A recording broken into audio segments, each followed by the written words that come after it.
नमस्कार, news one India में आपका स्वागत है। आपके साथ मैं धर्मराज सिंह। एक बार फिर से आपके लिए चलते हैं। प्रधानमंत्री मोदी इस वक्त देश के बच्चों के साथ परीक्षा पर।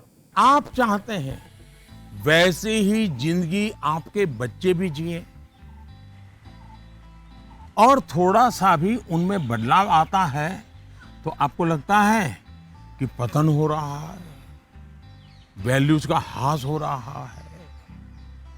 मुझे बराबर याद है, एक बार मैं स्टार्टअप से जुड़े हुए नौजवानों से मैंने एक समारोह किया।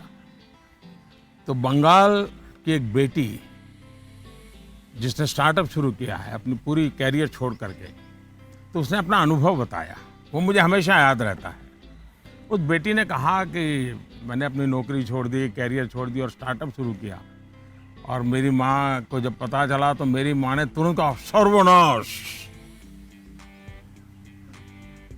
यानी इतना माँ को झटका लगा, लेकिन बाद में वो बेटी स्टार्टअप में बहुत सफल रही थी। आपको सोचना चाहिए कि आप अपने भाव विश्व में अपने बच्चों को जकड़ने का प्रयास तो नहीं कर रहे हैं, और इसलिए आपका परिवार, आपकी परंपराएं, उसमें मूलभूत मूल्यों को कैसे जोड़ दें, हमें आइडेंटिफाई करना चाहिए। जैसे हमारे यहां कहा जाता है, जन सेवा ही प्रभु सेवा है। ये हमारे शास्त्रों में मूल्य के रूप में है। लेकिन आपके घर में पूजा पाठ तो बहुत होती है, दुनिया को दिखता है कि आप बहुत धार्मिक हैं, रिचुअल से भरा जीवन है, लेकिन आप जनसेवा में कहीं नजर नहीं आते हैं। अब जब आपकी संतान यह विरोधाभास देखती हैं तो उसके मन में कॉन्फ्लिक्ट शुरू हो जाता है, सवाल खड़े हो जाते हैं, और सवाल उठना स्वाभाविक में है। उसी प्रकार से भी हमारे मूल्य हैं कि जीव मात्र से परमात्मा का वास है। उसी प्रकार से हम सबकी मान्यता है और हमें यह सिखाया गया है, हमारे जीवन मूल्य के रूप में प्रस्थापित हो चुका है, और हमारी सोच है कि जीव मात्र में परमात्मा का वास है। लेकिन आपके घर में जो काम करने आते हैं, झाड़ू पोछा लगाने आते हैं, लिफ्ट चलाने वाला होता है, आपको स्कूल में छोड़ने वाला ऑटो रिक्शा ड्राइवर है, क्या कभी आपने उनसे उनके सुख दुख की चिंता और चर्चा की है? क्या कभी आपने पूछा कि आपके परिवार में तो किसी को कोरोना नहीं हुआ है ना? आपके परिवार के तो सब सुखी है ना? आप जिस गांव से आए हो उस गांव में तो सब ठीक है ना? क्या आपने कभी पूछा है? अगर आप ऐसा करते तो आपको अपने बच्चे को मूल्य नहीं सिखाने पड़ते। मैं आप पर सवाल नहीं खड़े कर रहा, एक सामान्य व्यवहार की बात कर रहा हूं। कुछ लोग वाकई ऐसा नहीं करते। बच्चे का बर्थडे होता है, बहुत सारी तैयारियां होती हैं।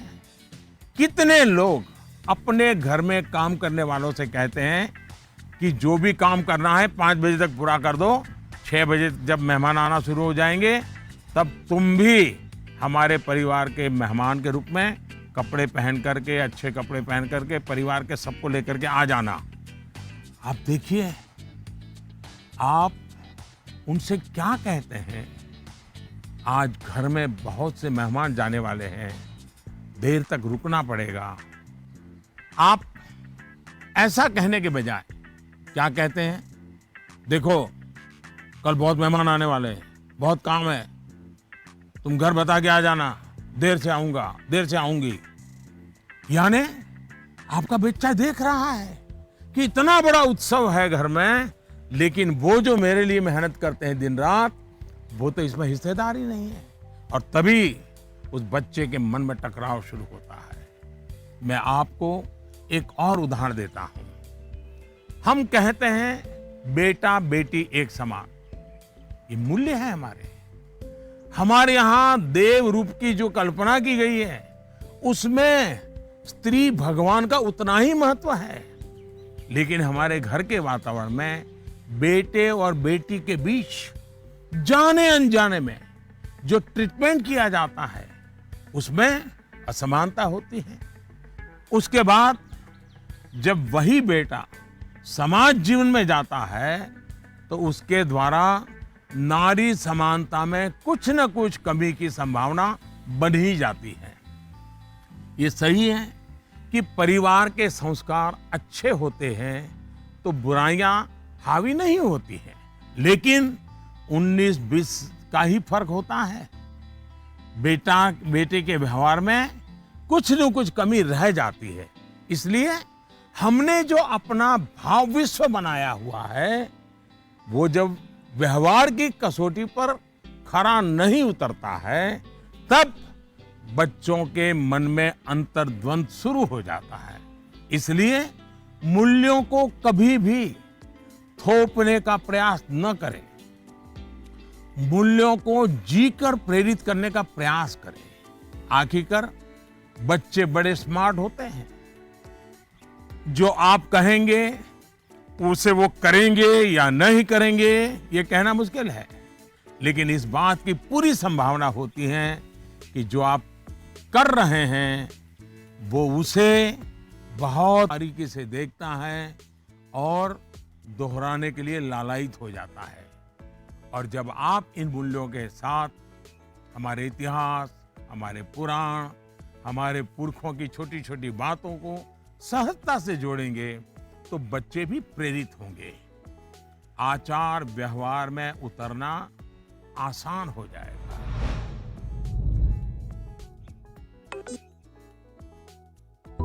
नमस्कार सर, मैं प्रतिभा गुप्ता, कुंदन विद्या मंदिर लुधियाना से। सर, मेरा आपसे सवाल ये है कि हमें हमेशा काम करवाने के लिए बच्चों के पीछे भागना पड़ता है, तो हम कैसे उन्हें सेल्फ मोटिवेटेड बना सकते हैं ताकि वे अपनी चीजें खुद करें?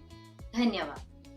आप बुरा न माने तो मैं जरा इस विषय में आपसे अलग राय रखता हूं। मुझे लगता है कि बच्चों के पीछे इसलिए भागना पड़ता है क्योंकि उनकी रफ्तार हमसे ज्यादा है। ये बात सही है कि बच्चों को सिखाने की, बताने की, संस्कार देने की जिम्मेदारी परिवार के सबकी है, लेकिन कई बार बड़े होने के बावजूद हमें भी तो जरा मूल्यांकन करना चाहिए। हम एक सांचा तैयार कर देते हैं और बच्चे को उसमें ढालने की कोशिश करते रहते हैं और समस्या यहीं से शुरू होती है। हम इसे सोशल स्टेटस का सिंबल बना देते हैं। अक्सर माता पिता अपने मन में कुछ लक्ष्य तैयार कर लेते हैं, कुछ पैरामीटर बना लेते हैं और कुछ सपने भी पाल लेते हैं। फिर अपने उन सपनों और लक्ष्यों को पूरा करने का बोझ बच्चों पर डाल देते हैं। हम अपने लक्ष्यों के लिए बच्चों को जाने अनजाने में, माफ करना मुझे, मेरा शब्द कहीं कठोर लगेगा, जाने अनजाने में हम बच्चों को इंस्ट्रूमेंट मानने लगते हैं। और जब बच्चों को उस दिशा में खींचने में विफल हो जाते हैं तो ये कहने लगते हैं कि बच्चों में मोटिवेशन और इंस्पिरेशन की कमी है। किसी को भी मोटिवेट करने का पहला पार्ट है ट्रेनिंग, प्रॉपर ट्रेनिंग। एक बार बच्चे का मन ट्रेन हो जाएगा तब उसके बाद मोटिवेशन का समय शुरू होगा। ट्रेनिंग के कई माध्यम, कई तरीके हो सकते हैं। अच्छी किताब, अच्छी मूवीज, अच्छी कहानियां, अच्छी कविताएं, अच्छे मुहावरे या अच्छा अनुभव, ये सब एक प्रकार से ट्रेनिंग के ही टूल्स हैं।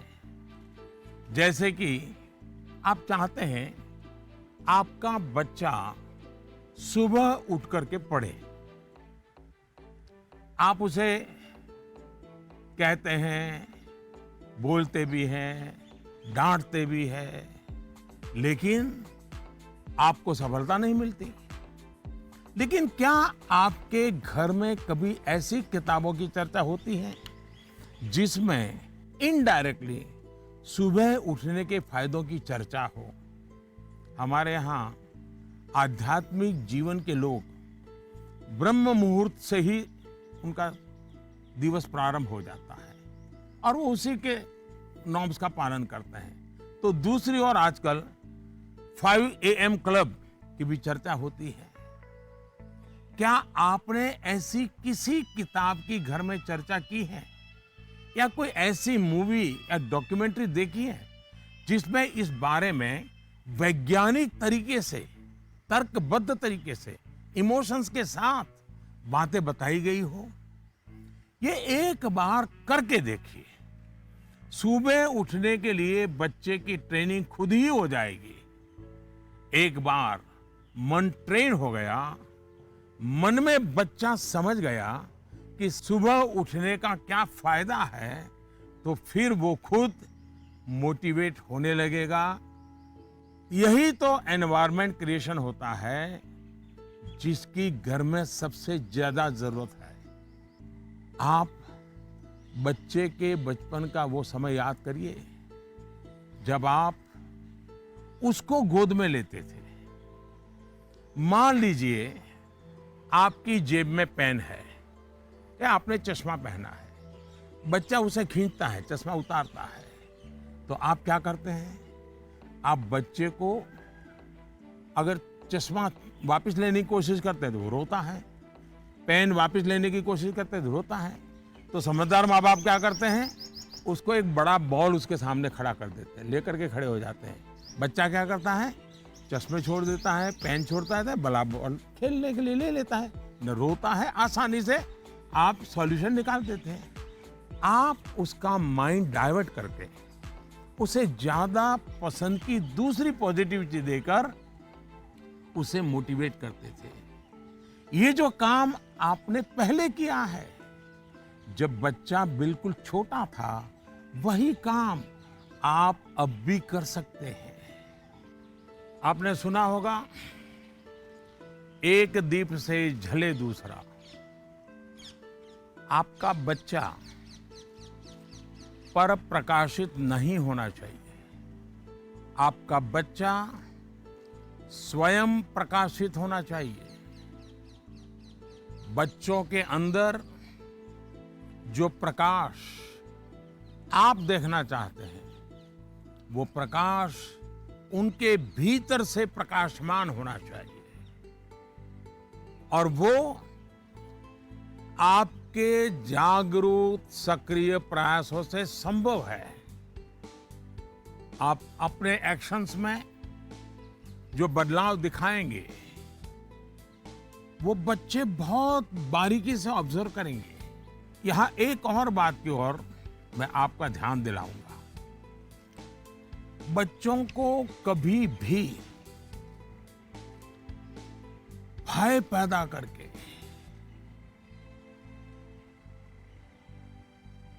ये होगा तो ये होगा, ऐसा होगा तो ऐसा होगा, कृपा करके ऐसी कोशिश मत कीजिए।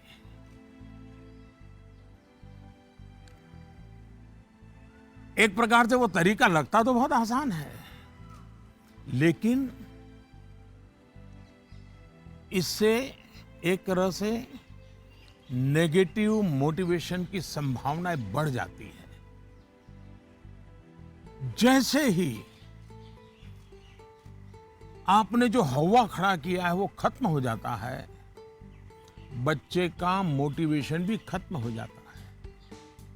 और इसलिए पॉजिटिव मोटिवेशन साथ साथ बार बार पॉजिटिव रीइंफोर्समेंट पर बल देते रहना चाहिए। मोटिवेशन का जो मंत्र बच्चों के लिए है, एक प्रकार से वो हम सबके लिए भी है, मनुष्य मात्र के लिए है। Namaste Prime Minister sir. My name is Tanay and I am a student of Salmia Indian Model School, Kuwait. Sir, I have a question to ask you that how to prepare ourselves for the battle of life. Thank you, sir. NaMo app पर मसूरी उत्तराखंड श्रीमान अशरफ खान ने लिखा है, sir हम सब जब अपने बड़े कजिन्स या दोस्तों से बात करते हैं तो वो कहते हैं कि अभी स्कूल में तो तुमने जीवन देखा ही कहाँ है। जीवन की असली कसौटी तो स्कूल से बाहर निकल करके होगी।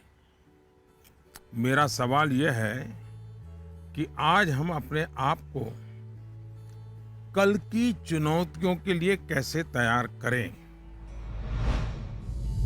तनय, आप तो कुवैत से मुझसे बात कर रहे हो, लेकिन तनय कभी किसी ने इस बात को मार्क किया है कि तुम्हारे जो आवाज है वो गॉड गिफ्टेड है?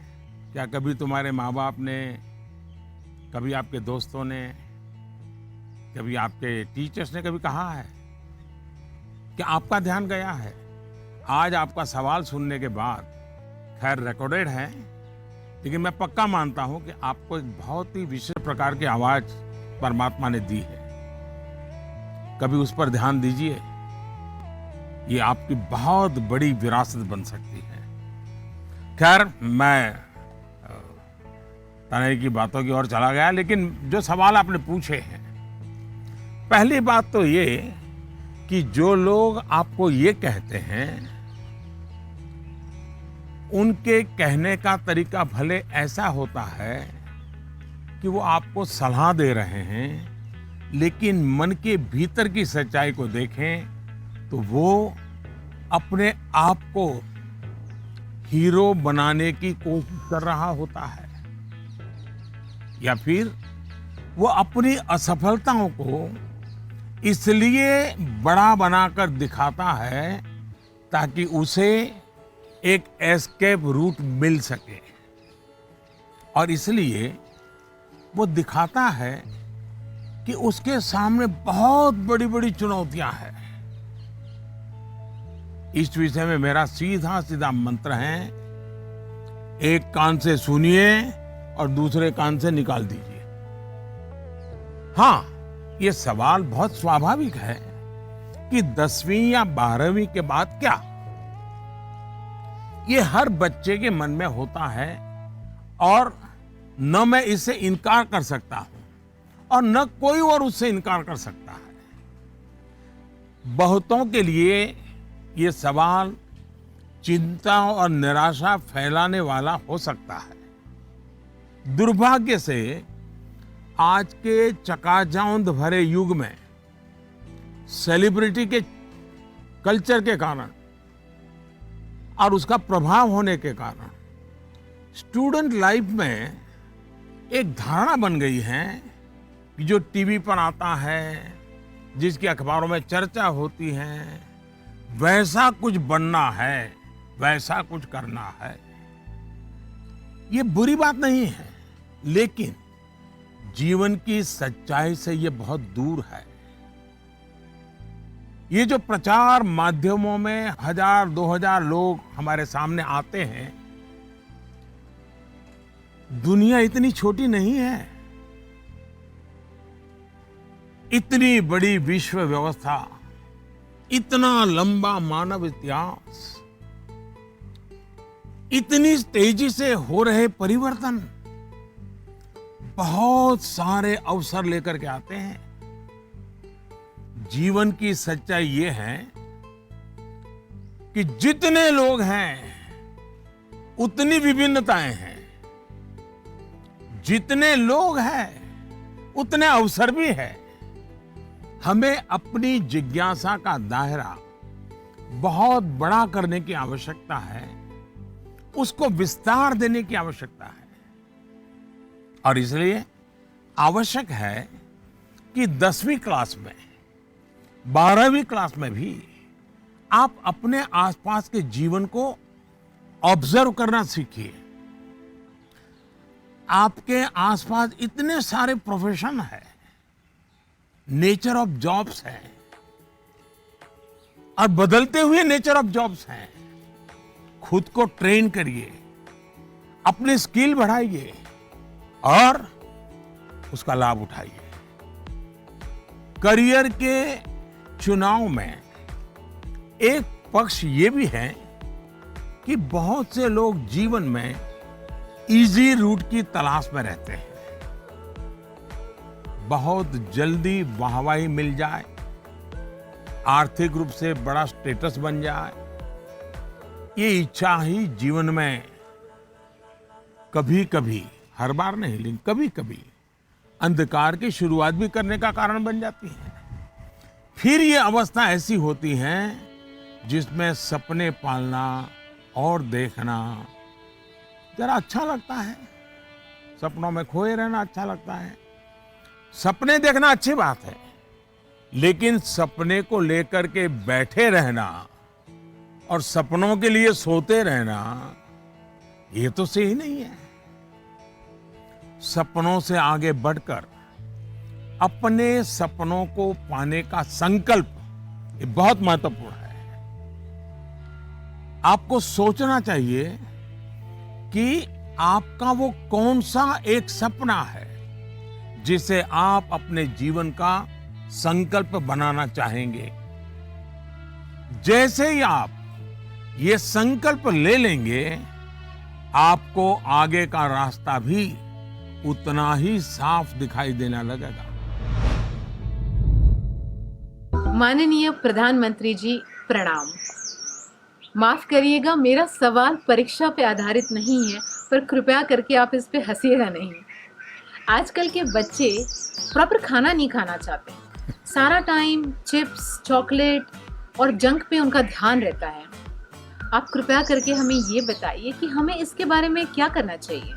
इसी प्रकार के कुछ और सवाल भी मेरे साथ हैं, और ये नरेंद्र मोदी ऐप पर छत्तीसगढ़ रायपुर से सुनीता पॉल जी ने लिखा है, सर हमारे बच्चों को हम जो टिफिन में देते हैं वे उस चीज को खाते नहीं और हमेशा फास्ट फूड खाने की जिद करते हैं। कृपया इस मुद्दे पर हमारा मार्गदर्शन करें। मैं समझ नहीं पा रहा हूं कि मैं ये सारे सवाल सुनकर के मुस्कुराऊं या जोरों से हंस पड़ूं। अगर इस मुद्दे पर हम मनोवैज्ञानिक तरीके से आगे बढ़े तो शायद इसका समाधान आसान हो जाएगा। हमारी जो ट्रेडिशनल खाने की चीजें हैं, मनोवैज्ञानिक रूप से उनके प्रति हम सहज रूप से गौरव का भाव पैदा करें। उसकी जो विशेषता है उसकी बात करें। खाना पकाने की हमारी जो प्रक्रिया है, किचन की जो एक्टिविटी है, वो घर के बाकी सदस्यों को पता होनी चाहिए कि कितनी मेहनत करने के बाद खाना पकता है। तो परीक्षा पे चर्चा का चौथा संस्करण है, जिसमें अलग अलग बच्चों और शिक्षकों से इस वक्त प्रधानमंत्री बात कर रहे हैं, उनकी राय जान रहे हैं, उनको मंत्र दे रहे हैं। तो इस बुलेटिन में फिलहाल इतना ही।